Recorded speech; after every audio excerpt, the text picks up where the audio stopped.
Hi. Hello, welcome back to my channel. If this is your first time here, hi, my name is Igho. Welcome. Today we're going to be talking about books. It is February, so I'm going to be specifically talking about romance books. And in this area, I feel like I have been summoned. Like, romance is my thing. I read across a wide range of different genres, but romance is always at the top. If I'm reading fantasy, I'm finding myself gravitating towards like the fantasy romance genre, something with a little bit of romance infused. So yes, this is where I thrive. And because I read romance all year round, I had a very difficult time narrowing it down because I wanted to pick 7 books. I don't know why. It's such an arbitrary number, but I always think like 7 or 10. I wanted to pick 7 books that happens to be about romantic love that I can recommend, you know? And like I said, reading romance is a full-time gig. So what I decided was, as I was looking through the authors that I have on my shelf and around the house, I decided I wanted to pick 7 books that I think, based on what I've seen and in my opinion, don't get talked about a lot or haven't been talked about a lot, you know, are not the most popular books, but are still great. The good thing is, because I do have eclectic taste, these books, even though they are all like romance books, I think are different enough that all kind of open-minded readers would enjoy them. And the only reason I'm going through this long preamble is I want you to know just how hard it was to narrow it down to this 7.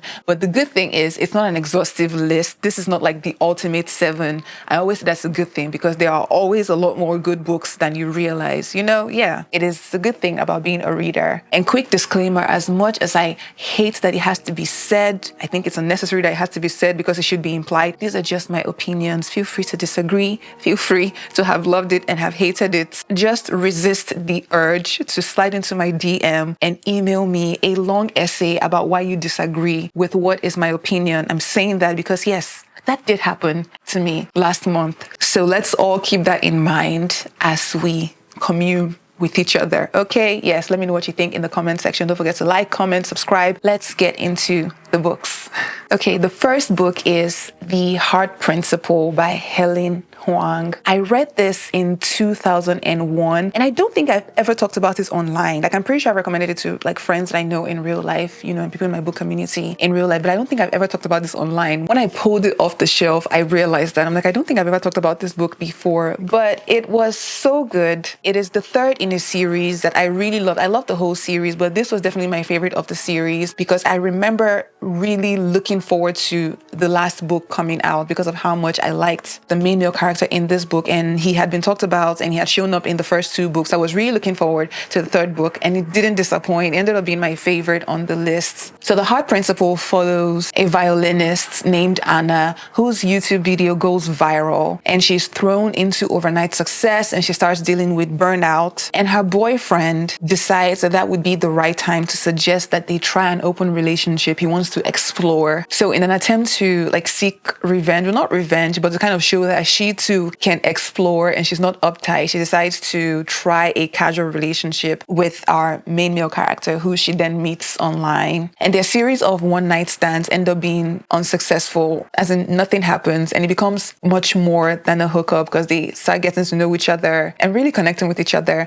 But at the same time, tragedy strikes in Anna's family, and she has to now be in charge of caretaking for an elder in her family, and she's also at the same time dealing with overwhelming expectations because Kwan doesn't exactly present as someone who her family would deem suitable based off class and just societal expectations. So the both of them meeting and their relationship forming and developing really impacts like their own individual relationships and the relationships that they have with their families. And it's so good. It's such a beautiful, beautiful love story. I really like this book because it contains a multitude of things that is not just about the romance. Even though I think the romance itself is brilliant, especially the way Hoang writes. I actually still think about the fact that she hasn't published another book since 2021 or 2022. And Anna and Kwan are such beautiful, tender, and genuine characters with their vulnerability as they open up with each other. Like, it just feels so authentic. I think across 3 books, like Helen Hoang is very, very good at crafting those type of like really soulful connections. And in this story specifically, the relationship builds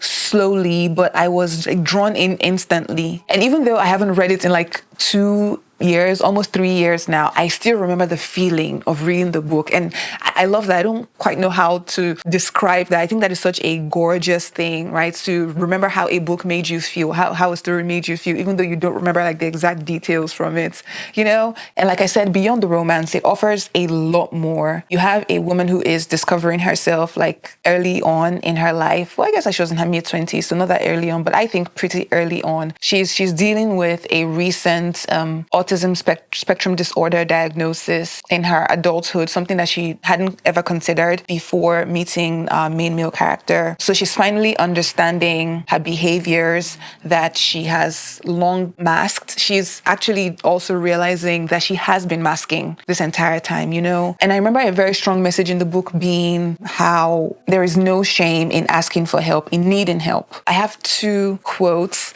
from the book that I wrote down like a long time ago when I was writing a review for this, a review that I apparently never posted. But at some point, Kwan tells her, no one should need a diagnosis in order to be compassionate to themselves. And later on in the book, when she's finally getting to like really understand herself and to learn to be really compassionate towards herself, and she's reflecting on how her family has raised her in a way that has taught her to not be kind to herself, you know, and to set incredibly high expectations of herself, unfair expectations of herself. She says, they would tell me to quit indulging myself and to snap out of it.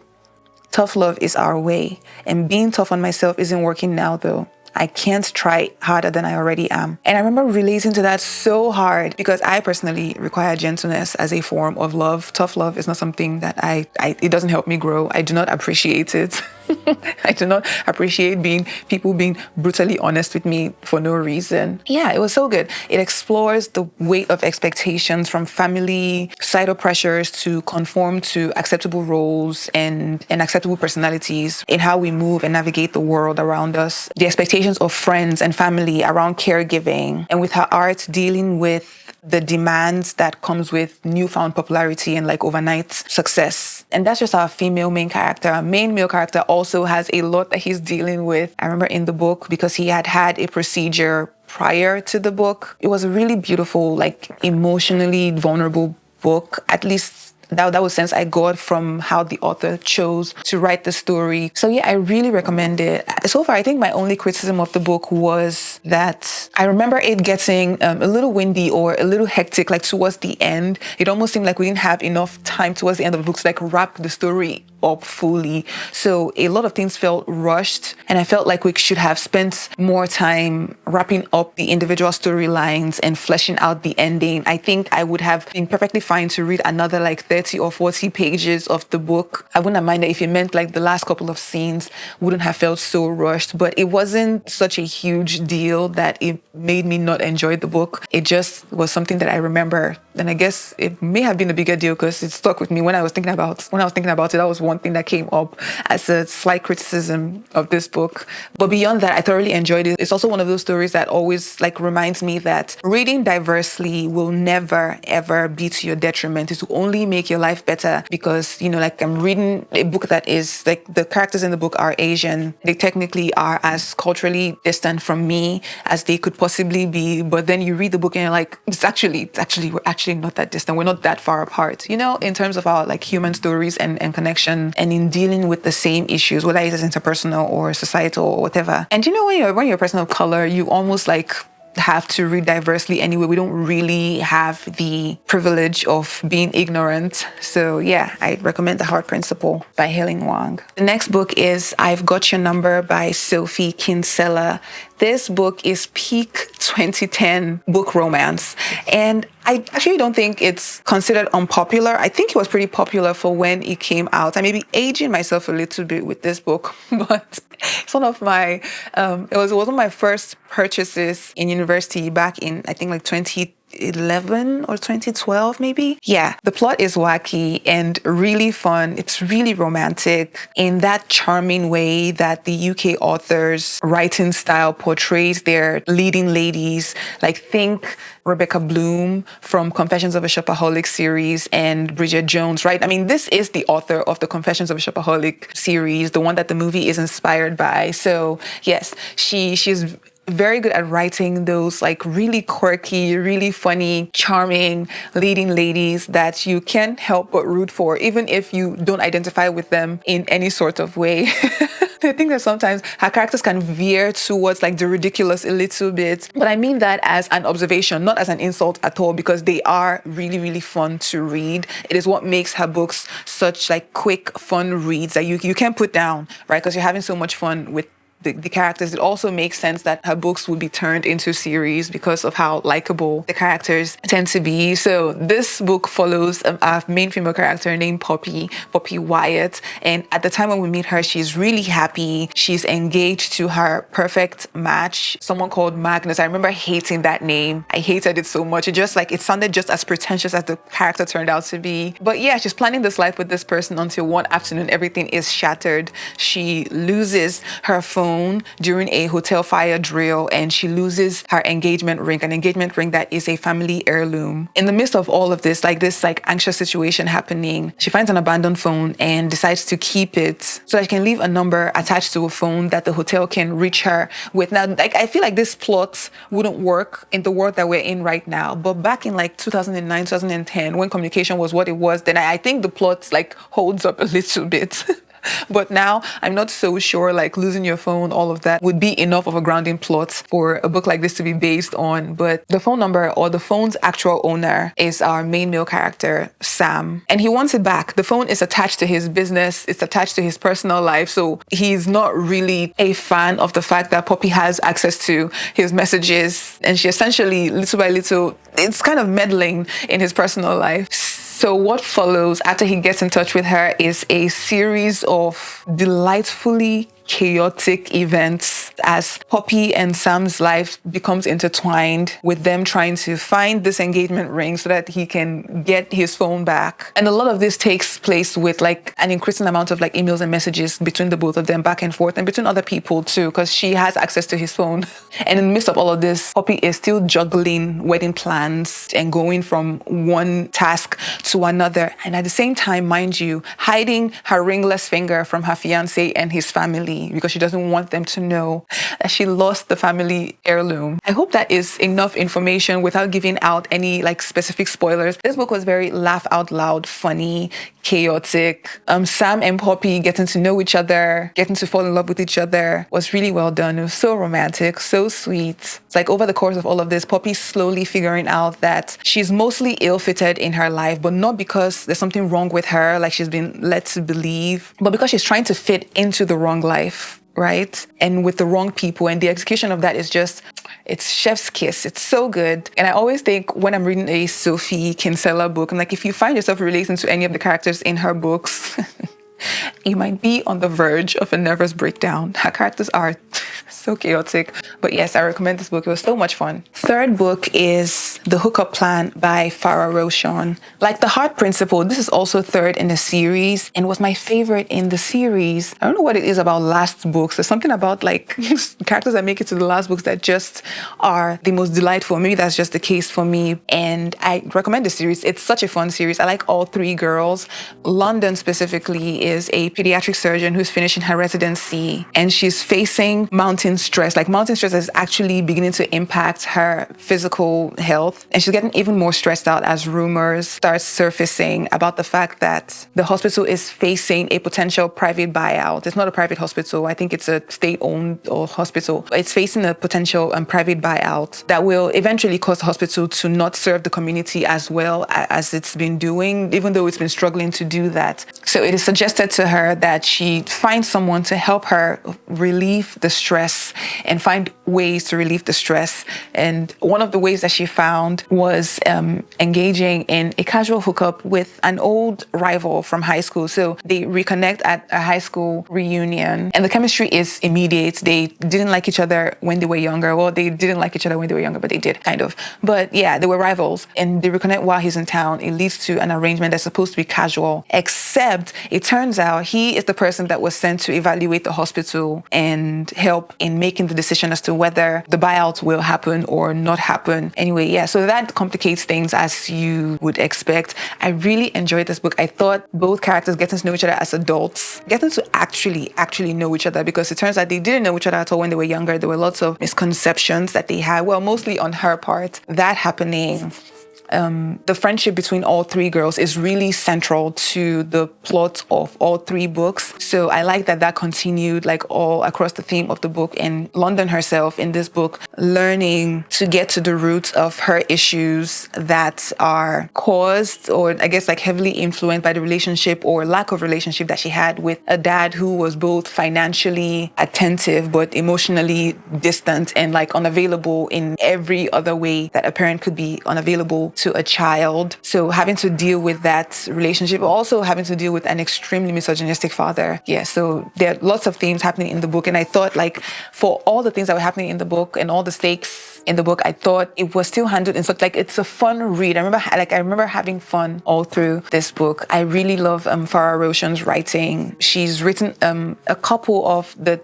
Disney Twisted Tale series, and I've read those as well. She's so good at what she does. I think she is an underrated, like fun rom-com author. But yes, I recommend this book. It is witty, it's nice, it's romantic, it's sexy, it's all the things. It's a delicious book. The next book is technically not categorized as a romance. I think it's categorized as a mystery thriller, but there is a very romantic story woven into the plot of this book. I just don't know how it isn't categorized like even a little bit as a romance. But I think for romance readers who don't really read mystery thrillers, I think they would enjoy this book. And I think mystery thriller readers who are looking for a romance that isn't a typical like full romance rom-com would also enjoy this book. It's such a good like intersection of the two. It follows our two characters, Gabe and Pippa, a husband and wife who have been seemingly happily married for 7 years and live in a perfect coastal home, a charming cottage perched on the edge of a cliff. I remember reading the book and thinking why anyone would want to live in a house, no matter how charming, that is like right by a cliff. That's beyond me, but yeah, I'm going with it. So they live there with their 2 daughters in this life that they've formed for themselves. But it gets darker because apparently the cliffs around their house have been known to be spots where people come to end their lives. Like, why would you want to live there? That was my impression. But anyway, so people often come there to end their life. And so over the years, Gabe has garnered a reputation for knowing when something like that is about to happen and for talking people off the ledge. He's become like a local hero of sorts because of that. And things are cool until one night, a woman goes to the cliff and is seemingly attempting to jump, and she succeeds. She does go off the cliff while Gabe was apparently trying to literally talk her off the ledge. So that happens pretty early on in the book, and the story unfolds from 2 points of views: the point of view of Pippa, Gabe's wife, and the point of view of the woman who's dead. Not the point of view of the woman before she died, like her dead. She's telling us like her point of view as she died. So we go between those two, and there's a bit of a time jump between the past and the present as the story begins to unfold, because the investigation or the situation becomes more complex when Pippa finds out that Gabe, her husband, knew the victim. He knew the woman on the ledge, like before he met her while she was attempting to jump. He knew her, and the questions begin to multiply. Why didn't he mention to the police that he knew the victim? Was she pushed? And he also has her questioning herself, like, is Gabe, the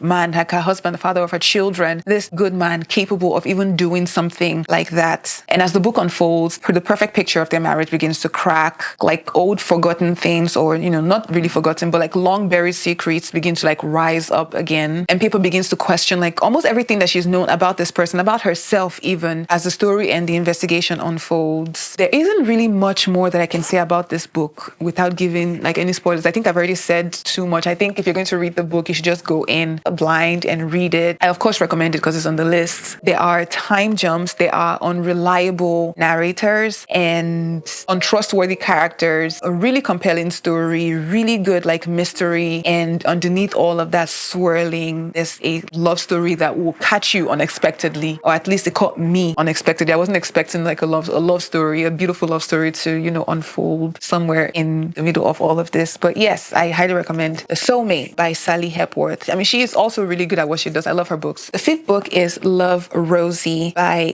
Cecilia Ahern. This is also the author of P.S. I Love You. And this is a story that inspired the 2014 movie starring Lily Collins and Sam Claflin, who I love the movie so much. Right off the bat, I'm going to emphasize that like saying the book inspired the movie is real. The movie and the book are so different. And a lot of criticism I think that the movie got when it came out, as most movies that are based off books often get, is that it didn't stick to the book. As someone that has watched the movie and read the book, I don't necessarily think that is a bad thing. I'm going to explain why. The book versus the movie, they're very different. They are the same in all the ways that matter, but they are different. Both stories, overview, follow Rosie and Alex. They've been best friends forever since they were kids, and they're basically perfect for each other, but they maintain that they're best friends. So even though everyone can see that they're perfect for each other, at least at the very beginning, they're still just best friends, like a boy and a girl who grew up with each other. And the older they get as teenagers, they get closer and closer. And then Alex finds out that his family is moving from Dublin to Boston in the US. So they're sad, right? Because this thing is happening, but they decide, since they're about to finish high school anyway, they're turning 17. And at that stage, they begin to get butterflies for each other, begin to see each other as more than just friends. They decide that, Rosie is also going to apply to schools in Boston so that way they can be together in the US. And they do that. They apply to colleges in the US, in Boston, and everything is looking pretty good. Rosie gets accepted into Boston University and Alex gets accepted into Harvard. So things are falling into place. But right before Rosie is supposed to leave, she finds out that she's gotten pregnant from a rebound that she had before she and Alex got together, and she decides to keep the baby. So there goes all her plans. Her plans with Alex, her career, college, at least for the main time. So she stays put in Dublin to get a job, be a single mom. While Alex stays in Boston, goes on to be a doctor. They do stay in touch. I love that they do stay in touch, and it is central to their story that they stayed in touch, but as friends. But one thing about fate just would not leave these two people alone. And the whole story unfolds between the both of them through a series of really cute emails, long letters, notes, in the movie sometimes phone calls, and with a lot of almost moments between the both of them. So this book is one of the most committed will they, won't they romance books that I think you will ever read. It is also one of those books where my beef is with the universe in the book, because sometimes it's playing matchmaker. Other times it's that it is doing its best to keep these two people apart. So I always recommend the book. I think the book is great. When it comes to book versus movie, the point I'm trying to make is I will give the screenwriters a really high mark for trying and for execution. The book is thick. The book is basically a series of just the letters between the both. It is mostly their correspondence in the book. And I think a part that is missing when people say the movie was not a perfect adaptation of the book is I think it would be extremely difficult to adapt this into a movie. I think the people who converted the book into a screenplay did an excellent job of really taking what is the main plot of the story and condensing it into a movie that will be enjoyable and successful, which sometimes are not always the same thing, right? Sometimes you can try to stick so close to the original material that it makes for an unenjoyable movie. I think the book was always going to be tough to translate into any other type of medium. Maybe as a mini-series, I could see how it could work. But as a movie, I think they did a pretty good job, because their relationship in the book does span 4.5 decades, over 45 years. They're going back and forth with the will they, won't they. And the movie whittled that down to 12 years of friendship. And it also meshed two of Rosie's love interests into one character in the movie. And I like that too. I didn't think there was anything particularly missing with that. I mean, there were some things that were lost, but nothing that was grand, in my opinion. And I thought the casting of Collins and Claflin was A+, because their chemistry as best friends, as children, as, young adults, and as adults in love was just so beautiful, so well done, those two. And as you'd expect, because we spend over half a lifetime with them in the book, the story in the book is more fleshed out. Other characters in the book, like Alex's love interest, in the book is not flat. Her character is kind of flattened in the movie because she's just portrayed as this bland, pretentious bitch, which I think is the movie's way of making sure that you don't root for her. But in the book, it's a lot more complex, right? She's not just this, terrible person that is with Alex. She is this person who isn't a bad person, and he isn't bad for not wanting to be with her. It just so happens that he wants to be with someone else. I prefer that in the book for sure. So I think if you're a reader and you liked the movie, you should definitely read the book, because I think you will enjoy the book a lot more than you did the movie. But I don't think either of them are bad. Alex and Rosie figuring everything out and eventually coming together. The will they won't they thing was perfectly done. I love the book, love the movie, love it. Next book is Here to Stay by Adriana Herrera. This book is very close to real life. I remember thinking that when I read this book in 2022, I believe. Yes. Because I think in most books, in romances especially, there's a sense of, sometimes the fantastical. Sometimes I have to suspend my disbelief a little bit, not because the story is bad, but I'm oh, this character just seems like they're just figuring out all their emotional stuff as the story is going on, as the romance is unfolding, everything is just so put together. There's this glossy feel that a rom-com book sometimes has. I don't think this book had that. It had some of that, but the characters in this book were very real. But maybe it has something to do with the fact that I could identify with some of the things in the characters. I think that was it. That was probably it. So the book follows our main character, Julia, a New Yorker who finds herself in Dallas after the end of a tumultuous relationship with a boyfriend who is the reason why she moved to Dallas. So now not only has she upended her life and moved to this place and gotten this new job, she now has to pay for an apartment that she wasn't planning on living in alone. So yeah, she has a lot going on financially, romantically, interpersonally. Things are kind of a mess when we meet her. And she's working for a charity foundation. So on top of all that she's already dealing with, she now has to deal with the fact that a financial consultant has been sent to assess the state of the foundation and help decide whether or not it will lose funding or will even stand. So which means now her job is affected. Her entire livelihood is now on the line, depending on how his assessment of the situation goes. So she is very inclined to not like this person, but to be nice, because he's also a transplant, she decides to invite him into her group of friends. She has a group of friends, those of them who are transplants from New York or other states who don't know anybody there, and they have this found family thing going on. So she invites him in and they get to know each other. They get to start spending time with each other. It's supposed to be a temporary thing while they're figuring out everything that they're figuring out. And the romance starts to bud, and it's so sweet. It's so sizzling, but it's also really funny because of the other characters in the book. There's some appearances made by Julia's family. They come, they spend time with her. The book does span a long couple of months, of them getting to know each other, of him getting to know her, her family. It's implied that their relationship may hang in the balance because of the decision that he's going to have to make, a really difficult decision, Yes, so there's all of that going on.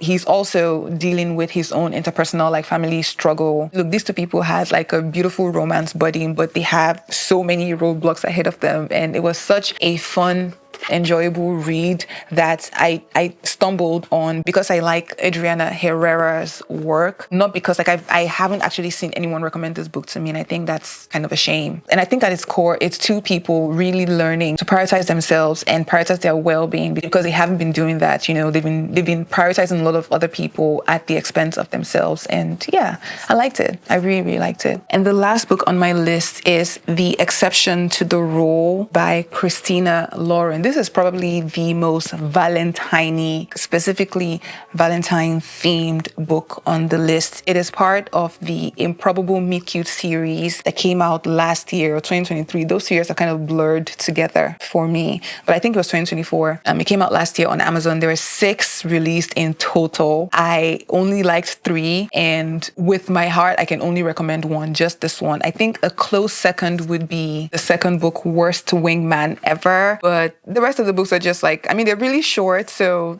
you lose nothing from reading them, but I didn't really enjoy them that much. They were kind of meh. But this one I thought was really good. It follows 2 kids who meet when they're 15 and 16 because he accidentally emailed her thinking he was emailing his school teacher, and she responded letting him know that he was emailing the wrong person. And this happens on Valentine's Day. So what happens is they spend the next couple of years, close to a decade, emailing each other only on Valentine's Day, like being each other's like check-in. So it's like they're checking in every year on this particular day. And it's not immediately romantic, but we do follow their relationship over like that couple of years to when like they decide to meet each other and kind of meeting each other accidentally before they do get to meet each other. It was so quick. I think it was like less than 40 pages, and it was so much fun. It was very, very swoony. I remember reading it. I'm like, oh, this is so cute. So yes, I recommend it. I just wanted to throw something in there that was actually like Valentine's like themed, if you're into that type of stuff. I do know that with the last book, it's not accessible to everyone because it's like Amazon released. But if you are on Beyonce's internet, I do know that if you go on the Googler and you search, there are places where you can find it online. So good luck. Yeah, those are the 7 books that are on my recommendation lists. Let me know what you think about them, if you've read any of these, if you've ever heard of any of these, because I do think that these are not talked about a lot, but it's also possible that I just haven't come across them, and maybe they were very, very popular and I just didn't know that. But yeah, let me know what you think in the comment section about these books. Like I said, I just wanted to pick books that I think of as obscure, not very popular, because I know that there are some popular books that are overhyped, but then there are some popular books that do live up to the hype. If you're a romance reader, I think Beverly Jenkins is one way to go, where like you're sure that you're getting something good no matter what book you pick, anything by her. If you haven't read a Beverly Jenkins book, I would start with the Old West series. I think that's a very good like intro to Beverly Jenkins and her work and her style. If you haven't read her before, you're trying to like go into historical romances, I highly recommend her. I also love Joanna Shu for historical romances, but I also talk about Kennedy Ryan a lot on this channel. I think I've talked about a couple of her books. I actually just wrote a blog post for Real. You can find my blog in the description box. Other really popular romance books that I don't think are overhyped would be The Unhoneymooners by Christina Lauren. I think that was pretty good. Terms and Conditions by Lauren Asher. I thought that was pretty good too. It's actually the only book in the series that I liked. I didn't like the first book. I thought the third book was just too long. Long Shots and Hook Shots by Kennedy Ryan. I already talked about her. Any book by Abby Jimenez at this point, I think is a pretty good bet.